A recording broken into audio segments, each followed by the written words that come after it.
Now, Super Typhoon Yagi, Asia's most powerful storm this year, has arrived in Vietnam after it tore through China's southern island province of Hainan, leaving 2 people dead.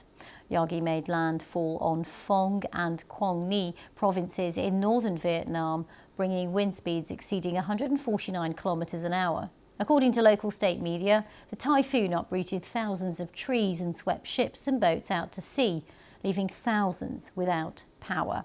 Let's take you to these live pictures of the typhoon. These are from the coastal city of Hai Phong, and you can see there, this is just after the typhoon has made landfall there. You can hear the sound there as well of the heavy rain. Let's discuss this in a bit more detail.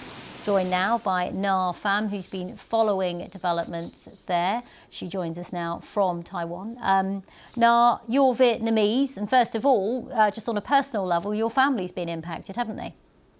Yes, I'm unfortunately not in Vietnam, but I do follow the typhoon very closely because my parents are in Hanoi.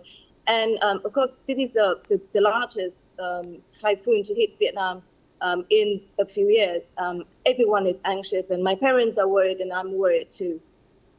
And is this sort of typical around this time of year for superstorms to hit the country? Well, normally superstorms actually happen down in the south, and northern Vietnam actually very lucky in that regard. We never really suffer from big typhoons. However, the Vietnamese people do believe that typhoons are worse in the years of the dragon, and this year is the year of the dragon. So that's why people are really cautious. And today, I think my parents, as well as everyone in the neighborhood, stay inside. They've been evacuating lots of people from Hanoi, actually, because of the old houses are prone to collapsing. And I heard that the whole city of Hai Phong now has lost power. You can imagine like a city of 3 million people, and one of the biggest ports in Vietnam actually has no power. It's a tragedy, really. But very luckily, I heard there's only 1 person dead because of fallen trees. So I think people in Vietnam are prepared very well. Yeah, you mentioned that port city, Hai Phong. We can see images, live images actually, beside us on the screen there. You're just telling us now that you're hearing that they have lost power in that city of some 3 million. We'll obviously get independent verification of that and confirmation. But of course, these incidents, many people say, are on the increase due to climate change. What are Vietnamese experts and scientists saying when it comes to that? Well, of course, scientists are still arguing about exact cause of typhoons and climate change.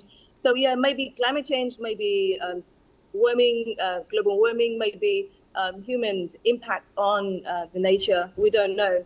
It's just that it's getting worse and worse every year, and now northern Vietnam starts suffering from big typhoons. So obviously something is wrong there, and we need to find the cause. We need to fight against climate change, and we need to do something to protect our lives, right?